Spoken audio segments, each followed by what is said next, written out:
That's back-to-back losses and 22 runs allowed in 2 games. Let's talk about it all today on Locked On Tigers.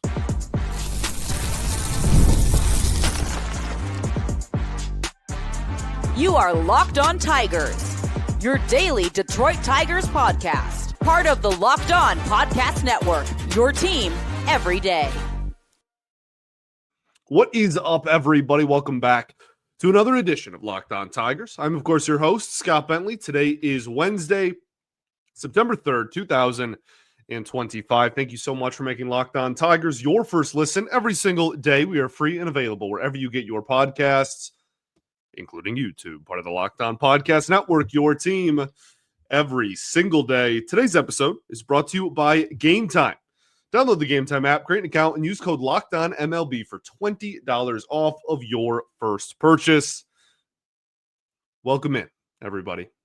Happy Wednesday. The Detroit Tigers get absolutely smacked around at home by the New York Mets. 12-5, which, 7 runs is not a close game, but even... Well, we'll get to that in a second. Let me get through my spiel here. The Tigers fall to 80-60. They have now lost 2 of the last 3 series and are on the verge of being swept in 2 of their last 3 series. The New York Mets improved to 75-64 on the season. So first thought was that you had some garbage time runs to make this look even closer than it was, and it was already a 7-run ballgame. 7 runs isn't a nail-biter. But going into the 9th, it was, a 9-run ballgame. The pitching on this baseball team just continues to be absolutely brutal. They need desperately, they need somebody, anybody, to step up besides Tarek Skubal in this rotation. Because right now it's a bleep show. So if we look at the Athletics series and we look at this series, the runs against in all of those games, okay? 8, 7, 7, 10, 12. That is all 3 games of the A's series and the first 2 games of this. Now, they had a series in between that was a Royals team that has playoff aspirations, right? And the pitching was solid. It was fine. 6 runs in the first 2 games. That's pretty middle of the pack. And then Tarek Skubal on Sunday. Sunday. Game 3. The Athletics lineup you played against is good. The Mets lineup is good. And you will face, dare I say, exclusively good lineups in Major League Baseball's postseason. So you need somebody to figure it out, man. I really could not actually care less about who it is. Just anybody step up and be a solid, even like middle of the road starting pitcher at this point. What went wrong? Well, the pitching. Great. We're already talking about it. Let's just dive into that. 12 runs against in this ball game. Sir Gibson Long with the start. 4 innings, 5 hits, 6 earned runs, 2 walks, 3 strikeouts, and 2 home runs against. His ERA on the season for the Tigers is now 5.59. Really just didn't have anything working. The command was really rough. A ton of hanging pitches and fastballs over the heart of the plate. Really all outing. He'll be fine. You know, he has a lot of talent and he has a lot of really good stuff. How could you not be a fan of his either? Just seems like a great guy. Like, he'll be totally okay in terms of his long-term outlook.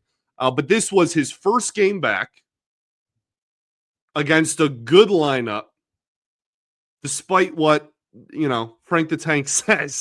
This is a talented lineup with very good hitters in it. It's a tall order, and he got crushed. The slider was pretty good for what it's worth. If you're looking for any sort of silver lining here, I thought the slider was effective, but that's really the end of the conversation. Every other pitch he threw, fastball and changeup included, were not very effective in this one. And a lot of that, again, more so to do with command than it is like his stuff isn't good. So some people out there saying that they should have pulled him sooner. For who, man? What? Like, for who? It was the fourth inning, and you have nobody you can trust in your bullpen outside of the back-end relievers. Unless Kyle Finnegan and Will Vest are coming in the fourth inning and just finishing the rest of the ball game and pitching 3 innings each, then, like, you need innings. I really don't know what else to say. Or you go to a long reliever. Guess who that was? Chris Paddack, who gave up 6 runs in an inning yesterday, as you listen to this. Okay, so that's pretty much it for Sawyer Gipson-Long. Like I said, I don't really have too much else to say. The command was brutal. He was ineffective. Hopefully he can make some adjustments and get his, sea legs back under him. He hasn't pitched at the major league level very consistently over the last couple of months. And even this is coming off of an injury this season that sidelined him for a very long time, over a calendar year. So hopefully he can get back in the swing of things and be in the mix for one of those, effective starting pitcher spots here. But until that happens, you're under the assumption that it's just Skubal and a bunch of question marks. Bailey Horn pitched in this game, 1 1/3, 2 hits, no earned runs, no walks, 0 strikeouts. His ERA is now 1.23 on the season, but that's obviously a very short sample size. I mean, what's the bar here? What's the bar? I thought he was better than Summers. I thought he was better than the guy he was replacing. But I don't think Drew Summers is like the bar for how good do we want our relievers to be. He was okay. He gave up a lot of contact, some of it hard. But, he might be the best left-handed option in the entire organization somehow, not named Tyler Holton out of the pen, obviously. So we'll see. And then we get to Chris Paddack. We're going to do that right after this. First, though, got to talk to y'all about our friends over at Upside. Tigers fans, are you still paying full price for gas? Stop leaving money behind and get real cash back every time you fill up with the free Upside app. Simply download the free Upside app in the App Store or Google Play right now and start earning cash at the pump today. Use my limited time promo code, LOCKEDONMLB, and get an extra 25 cents back per gallon on your first fill up. You can make up to $300 a year just from buying the gas you already needed. At first, I thought it was too good to be true, right? But it's totally legit.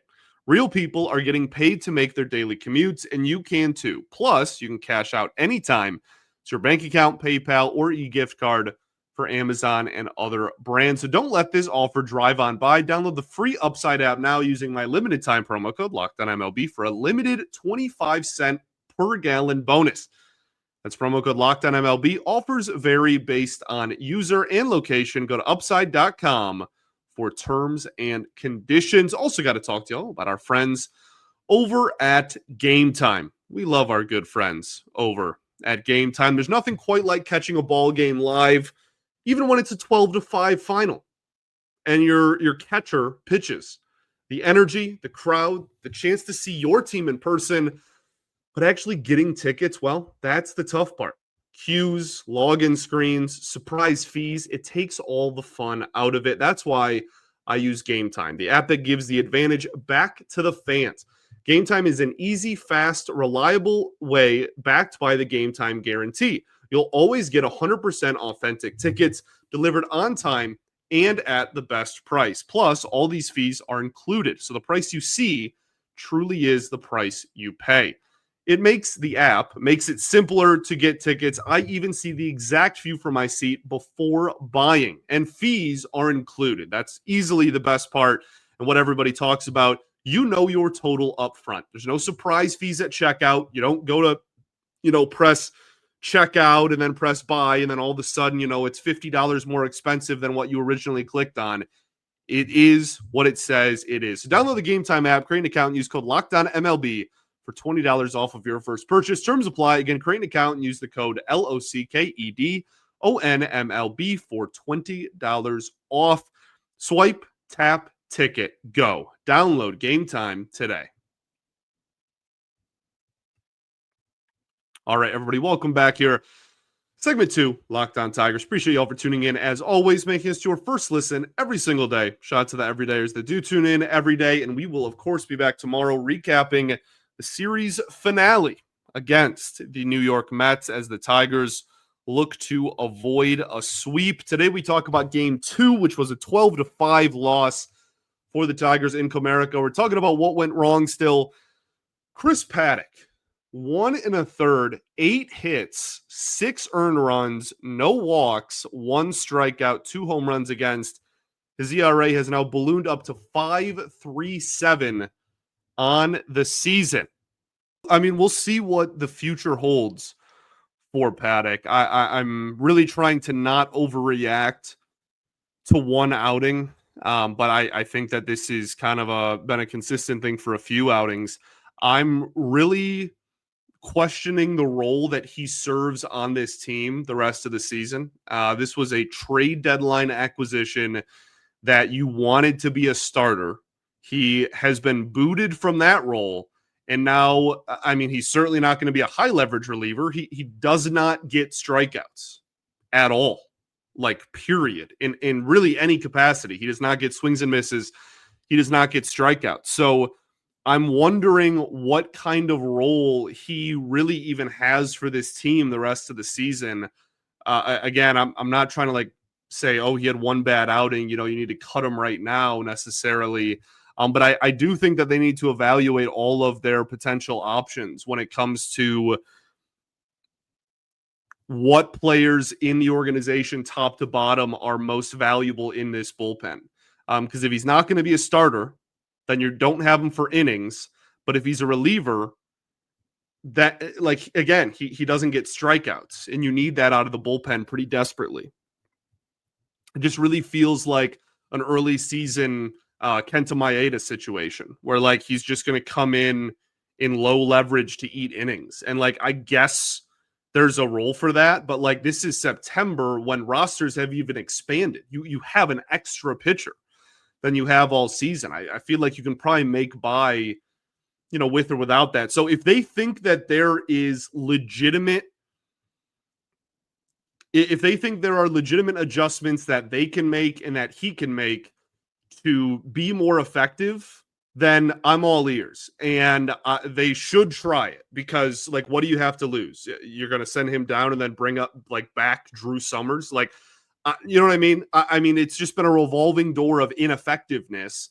So whatever they plan on doing, I guess you have to have a little bit of faith, in whatever they choose. But Cater Montero is down in AAA. He's had some injury stuff, but who would you rather have? Sir Gibson Long got popped today, but he's in that mix as well. So I think it's interesting. I think it's a really interesting conversation to try to navigate what this bullpen and really just pitching staff in general looks like and kind of where he falls into it the rest of the season. The offense is not rid of criticism either. Again, the 5 runs in this game, but 3 of those were complete garbage time. They scored 2 runs in the first and then got shut out again the rest of the ball game until the garbage time runs in the 9th. You have a handful of guys on this team and in this lineup that have all hit like garbage lately. Colt Keith has not hit well lately. This is last 2 or 3 weeks really whatsoever. Gleyber Torres is going on like a month of his numbers plummeting. Kerry Carpenter has had a really rough last like 3 or 4 weeks and is one of the worst hitters with runners in scoring position in like the American League. Torkelson has struggled mightily the last couple of weeks. His OPS on the season is now below 800, as is Kerry Carpenter's for that matter. Like and those guys, Riley Greene's the only one of like the quote unquote middle of the lineup or top of the lineup, key hitters that I didn't mention in that conversation. He's been hitting wonderfully over the last couple of weeks, but like outside of him, those are your fixtures in the lineup. Those are your everyday players. And not only, your everyday players that get like, are hitting 7 or 8, that's your entire top half of the lineup seemingly every night. And all of them have hit poorly going on like multiple weeks now. So I bring that up to say that that's something that went wrong in this game. I will also say, in the same breath, I am really not extremely concerned with the offense long term. I think that this is an offense that doesn't have that like bona fide 900 plus OPS superstar that a lot of other top teams in the league have. However, it has on any given night 7 to even 9 guys that have above league average numbers, right? Like an OPS that's over an OPS plus over 100, if you will, right? So they're going to have their ups and downs because they've been around or slightly above league average hitters.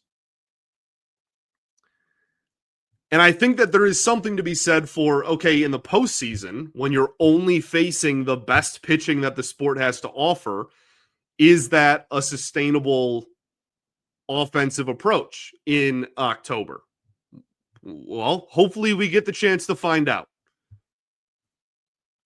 But I'm not as concerned with the pitching, over a long sample size, or the hitting over a long sample size, as I am the pitching. I am genuinely concerned about where this pitching staff is going to find good production this last month of the season outside of Finnegan, Vest, and Scoob. That's 3 guys. In bullpen and rotation combined, that's 3 guys. And you have an expanded roster with an extra pitcher in there. For whatever it's worth, the defense didn't do the pitching any favors. I thought Trey Sweeney played a pretty brutal game at shortstop. Winfield Perez and Kerry Carpenter in the outfield together is just migraine-inducing. I love both of them dearly. And, over the course of the season, they produce and have produced so much offensively. Should be playing every day, etc. But Winfield Perez cannot be your everyday center fielder next year. And there's a reason that Kerry Carpenter gets as many reps at DH as he does. The 2 of those guys, when a ball is hit to right center field, and that's what the outfield construction is, it really does. You just hold your breath and pray. And you saw a really brutal play out there in this ball game. What went right? Not a whole lot. If you want to give them credit for scoring in the 9th inning and trying to, score whatever it was, 9 runs it was 10. I said 9 earlier. It was 10. It was 10 runs going into the 9th. You want to give them credit for trying to take a stab at that? Be my guest. I'm not going to get in the way of that, certainly. Tommy Kahnle got an out, I guess. That's good. That's a couple okay outings in a row. I didn't think Hannafy was particularly good, so we'll omit him. Jake Rogers has a 2.45 ERA on the season. Hey, that's, interesting. Winfield Perez was great at the plate. I just criticized his defense, but went 3 for 4. One of those obviously off of, again, in that ninth inning, but was still 2 for 3 before that. I think we just count this as a really good day at the plate. So unfortunately, in the first inning, he ran into an out. You have a pitcher, on the ropes there in the first inning, and you let him off easy by just an awful base running decision. So that was kind of frustrating. That's not one you can blame on Joey Cora either. That's just being overly aggressive for the sake of being overly aggressive. And I defend the aggressive base running a lot, but that one is just kind of inexcusable. I guess you can just say the first inning until that moment. I thought the at-bats in the first were really solid. McLean has, going into this outing, had only given up 2 earned runs in his entire Major League Baseball career and gave up 2 in the first inning of this game. So you think that the approach is solid? I think it was solid. I think they were waiting for their pitch. They weren't expanding the zone. He was throwing a lot of two-seamers, the sinker, and a lot of sweepers. And those pitches are really good. He is a really good pitcher with a bright future. And I thought they had really good pitch selection in terms of what they were swinging at and what they weren't. And then that just seemed to, kind of go out the window from the second inning on. Okay, let's talk stuff. We'll do that right after this. Got to talk to you all about our friends over at Monarch Money. Most people can't name all their financial accounts or even what they're worth, whether it's 401ks, properties, or investments. And when you don't have the full picture, you can end up leaving money on the table. That's why Monarch Money comes into play. It's an all-in-one personal finance tool that brings your entire financial life together in one clean, easy-to-use interface on your laptop or your phone. Monarch is built for people with busy lives. If you've put off organizing your finances, Monarch is for you. Monarch does the heavy lifting for you. You can link all your accounts in minutes, see clear data visuals, and get smart categorization of your spending. And finally, feel in control of your money without ever touching a spreadsheet. So don't let this financial opportunity slip through the cracks. Use code LOCKEDONMLB at monarchmoney.com in your browser for half off of your first year. That's 50% off of your first year at monarchmoney.com with code LOCKEDONMLB. All right, everybody, welcome back here. Third and final segment of Locked On Tigers. Appreciate y'all for tuning in. As always, talking about a loss here, unfortunately. Let's talk stuff. Justin Henry Malloy played first base, and I actually thought he looked pretty athletic and good over there. So we'll see what happens. I mean, the Tigers have their first baseman, presumably, for the rest of the year. And even if Torkelson's not there on any given day, Colt Keith going into the year, the plan was to get him more reps at first. So I'd imagine that he's not high in the pecking order, but I think that versatility, positional versatility, can only lead to good things for Justin Henry Malloy. So, yeah, I thought he looked fine there. I thought that was a good opportunity to get him some reps there. Before the game, obviously we found this out during the game, when, if you didn't know before, when he came out of the bullpen. But Evan Petzold reported before the game started that Chris Paddack would be moved to the bullpen the rest of the season. What does it mean for the rotation? Does that mean Troy Melton is back in the rotation? Does that mean Sawyer Gibson-Long just has a spot every fifth day? Or does it mean something in between that, where you're probably looking at another pitching chaos situation? So something I think that's interesting for the month of September is that they have a lot of off days. They have an off day on Thursday and then every Monday the rest of the year. So, I mean, you have the amount of rest built in where you probably can afford to do pitching chaos for just, 3 or 4 weeks. And that you can be effective doing it, as you proved last year. The difference is last year's bullpen was really good. And this year's bullpen, I guess we can get into the analytical side some other time. Their ERA over the last 3 or 4 weeks has been objectively very good. And that is the name of the game. And that's all some people look at. And to you, that's totally fine. If that's all you want to look at, that's fine. But they don't strike anybody out really ever outside of Finnegan and Vest. And everybody else, there's a lot of underlying metrics that would suggest that they are set to kind of implode, honestly. Like there's some projective stats that really don't like very many Tigers pitchers. And I think we're seeing that kind of rear its ugly head this entire second half. So I am concerned mightily for the bullpen. We could just go back and kind of regurgitate the trade deadline conversation. I'm still upset about the lack of moves at the deadline. Now we're talking about like what role does Paddack even have? Charlie Morton has been giving up runs left and right when he's not striking people out, I guess. Like Finnegan really is the only trade deadline acquisition that we're like super pleased with. I mean, heck, man, for Paddack, like you gave up a decently regarded prospect too in Enrique Jimenez. So I do think that there is, again, enough rest days built in for you to kind of implement pitching chaos again. We will see what happens with that. Bailey Horn, promoted. Summers, demoted.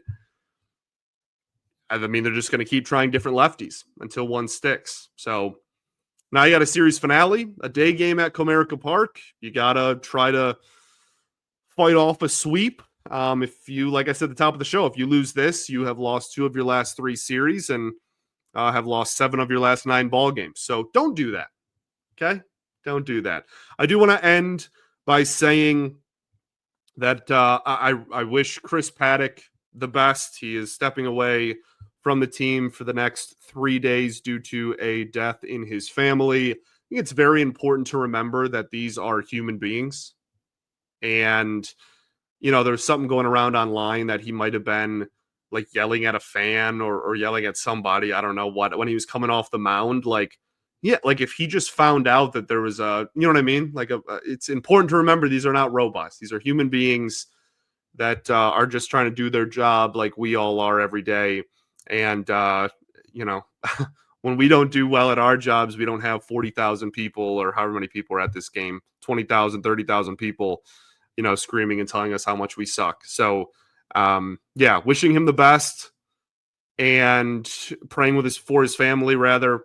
He'll be gone for the next 3 days, according to Evan Petzold, which puts him back sometime this weekend, home series against the Chicago White Sox.